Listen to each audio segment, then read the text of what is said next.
ಸಂಸದ ಪ್ರಜ್ವಲ್ ರೇವಣ್ಣ ಲೈಂಗಿಕ ಪ್ರಕರಣದಲ್ಲಿ ರಾಜ್ಯ ಸರ್ಕಾರ ತನಿಖಾ ತಂಡವನ್ನು ರಚಿಸಿದ್ದು, ಸತ್ಯಾಸತ್ಯತೆ ಹೊರಬರುವ ಮೊದಲೇ ಜೆಡಿಎಸ್ ಹಾಗೂ ಬಿಜೆಪಿ ನಾಯಕರು ದಿನಕ್ಕೊಂದು ಹೇಳಿಕೆಗಳನ್ನು ನೀಡುವ ಮೂಲಕ ತನಿಖೆಯ ದಿಕ್ಕು ತಪ್ಪಿಸಲು ಹೊರಟಿದ್ದಾರೆ ಎಂದು ಮಾಲೂರು ಶಾಸಕ ಕೆವೈ ನಂಜೇಗೌಡ ಆರೋಪಿಸಿದರು. ನಗರದ ಪತ್ರಕರ್ತರ ಭವನದಲ್ಲಿ ಗುರುವಾರ ಮಾತನಾಡಿದ ಅವರು, ಘಟನೆಯ ನೈಜತೆ ಹೊರಬರುವ ಮೊದಲೇ ಮಾಜಿ ಮುಖ್ಯಮಂತ್ರಿ ಎಚ್.ಡಿ. ಕುಮಾರಸ್ವಾಮಿ ಉದ್ದೇಶಪೂರ್ವಕವಾಗಿಯೇ ಕೆಪಿಸಿಸಿ ಅಧ್ಯಕ್ಷ ಹಾಗೂ ಉಪಮುಖ್ಯಮಂತ್ರಿ ಡಿಕೆ ಶಿವಕುಮಾರ್ ಅವರ ಮೇಲೆ ವಿನಾಕಾರಣ ಗೂಬೆ ಕೂರಿಸಲು ಹೊರಟಿದ್ದಾರೆ. ಜನ ಜೆಡಿಎಸ್ ಮತ್ತು ಬಿಜೆಪಿಯ ಪಕ್ಷಗಳ ದಿನವೊಂದು ಹೇಳಿಕೆಗಳನ್ನು ಗಮನಿಸುತ್ತಿದ್ದಾರೆ ಅಂತ ಹೇಳಿದರು. ಈ ಸಂದರ್ಭದಲ್ಲಿ ವಿಧಾನ ಪರಿಷತ್ ಸದಸ್ಯ ಎಂಎಲ್ ಅನಿಲ್ ಕುಮಾರ್ ಮಾತನಾಡಿ, ಇಡೀ ರಾಜ್ಯ ದೇಶದ ಇತಿಹಾಸದಲ್ಲೇ ಬಹುದೊಡ್ಡ ಲೈಂಗಿಕ ದೌರ್ಜನ್ಯದ ಹಗರಣ ಹಾಸನದಲ್ಲಿ ನಡೆದಿದೆ. ಲೋಕಸಭಾ ಚುನಾವಣೆಯ ಮೊದಲ ಹಂತದಲ್ಲಿ ನಡೆಯುತ್ತಿದ್ದ ಸಮಯದಲ್ಲಿ ಲೈಂಗಿಕ ದೌರ್ಜನ್ಯ ಪ್ರಕರಣ ಹಾಸನಕ್ಕೆ ಮಾತ್ರ ಸೀಮಿತವಾಗಿತ್ತು.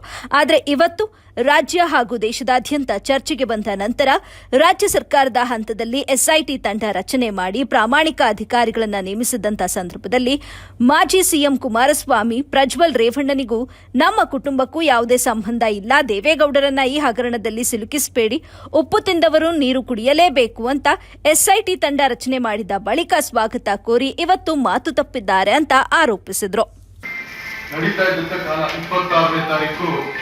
ಮೊದಲನೇ ಹಂತದ ಮತದಾನ ಬಹುಶಃ ಅದಕ್ಕೆ ಮುಂಚಿತವಾಗಿ ಒಂದು 2-3 ದಿವಸಗಳ ಮುಂಚೆ ಇದು ಎಲ್ಲೋ ಒಂದ್ ಕಡೆ ಹಾಸನದಲ್ಲಿ ಈ ಪೆನ್ ಡ್ರೈವ್ ಬಿಡುಗಡೆ ಆಗಿ ಅಲ್ಲಿಗೆ ಮಾತ್ರ ಚರ್ಚೆ ಸೀಮಿತವಾಗಿತ್ತು. ಮೊದಲನೇ ಹಂತದ ಮತದಾನ ಮುಗಿದ ನಂತರ ಇದು ಇಡೀ ರಾಜ್ಯವ್ಯಾಪಿ ಚರ್ಚೆಗೆ ಬಂತು. ಅದಾದ್ಮೇಲೆ ದೇಶವ್ಯಾಪಿ ಇಡೀ ಪ್ರಪಂಚದಾದ್ಯಂತ ನಾವು ಬೇರೆ ಬೇರೆ ದೇಶಗಳಲ್ಲಿ ಕೂಡ ಈ ಒಂದು ಲೈಂಗಿಕ ದೌರ್ಜನ್ಯ ಮತ್ತು ಲೈಂಗಿಕ ಹಗರಣ ಏನ್ ನಡೆದಿದೆ ಇದ್ರ ಬಗ್ಗೆ ಮಾತನಾಡ್ತಕ್ಕಂಥದ್ದು, ಚರ್ಚೆ ಮಾಡ್ತಕ್ಕಂಥದ್ದು ಮಾಧ್ಯಮದ ಮೂಲಕ ನಾವು ಕೂಡ ಎಲ್ಲ ನೋಡಿದ್ದೀವಿ. ಬಹುಶಃ ಈ ಒಂದು ಲೈಂಗಿಕ ದೌರ್ಜನ್ಯ ಮತ್ತು ಲೈಂಗಿಕ ಕೃತ್ಯ ಹಗರಣ ಏನಿದೆ ಪ್ರಪಂಚದಲ್ಲೇ ಅತಿ ದೊಡ್ಡ ಲೈಂಗಿಕ ಹಗರಣ ಅಂತೇಳಿ ನಾನಾದ್ರೂ ಕೂಡ ಇವತ್ತು ಹೇಳಲಿಕ್ಕೆ ಬಯಸ್ತೇನೆ. ಇವತ್ತು ಅಷ್ಟು ದೊಡ್ಡ ಲೈಂಗಿಕ ಹಗರಣ ನಮ್ಮ ರಾಜ್ಯದಲ್ಲಿ ನಡೆದಂತ ಸಂದರ್ಭದಲ್ಲಿ ಒಂದು ಜವಾಬ್ದಾರಿಯುತ ಸರ್ಕಾರ ಏನ್ ಮಾಡಬಹುದು ಅನ್ನೋದನ್ನ ನಾವೆಲ್ಲ ಯೋಚನೆ ಮಾಡಿದಾಗ ರಾಜ್ಯ ಸರ್ಕಾರದ ಹಂತದಲ್ಲಿ ಒಂದು ಎಸ್ಐಟಿಯನ್ನ ಮಾಡಿ ಪ್ರಾಮಾಣಿಕ ಪೊಲೀಸ್ ಅಧಿಕಾರಿಗಳನ್ನ ಆ ತಂಡದಲ್ಲಿ ಸೇರಿಸಿ ಈ ತನಿಖೆಯನ್ನ ಪ್ರಾರಂಭ ಮಾಡಿದ್ರು. ಪ್ರಾರಂಭದ ಮೊದಲನೇ ದಿವಸ ಈ ಒಂದು ಲೈಂಗಿಕ ಹಗರಣ ಅಥವಾ ದೌರ್ಜನ್ಯ ಏನ್ ಹೇಳ್ತಿದ್ದೀವಿ ಅಥವಾ ಎಸ್ಐಟಿಯ ನೇಮಕಾತಿ ಏನಾಗಿದೆ ಇದರ ಬಗ್ಗೆ ಯಾವ ಪಕ್ಷದ ಸಂಸದರು ಈ ಲೈಂಗಿಕ ಹಗರಣದಲ್ಲಿ ಪಾಲ್ಗೊಂಡಿದ್ದಾರೆ ಆ ಪಕ್ಷದ ಅಧ್ಯಕ್ಷರಾಗಿ ಮಾನ್ಯ ಕುಮಾರಸ್ವಾಮಿ ಅವರು ಈ ಒಂದು ಎಸ್ಐಟಿ ನೇಮಕಾತಿಯನ್ನ ಸ್ವಾಗತ ಮಾಡಿದರು. ಪಕ್ಷದರು ನಮ್ಮ ನಾಯಕರ ಬಗ್ಗೆ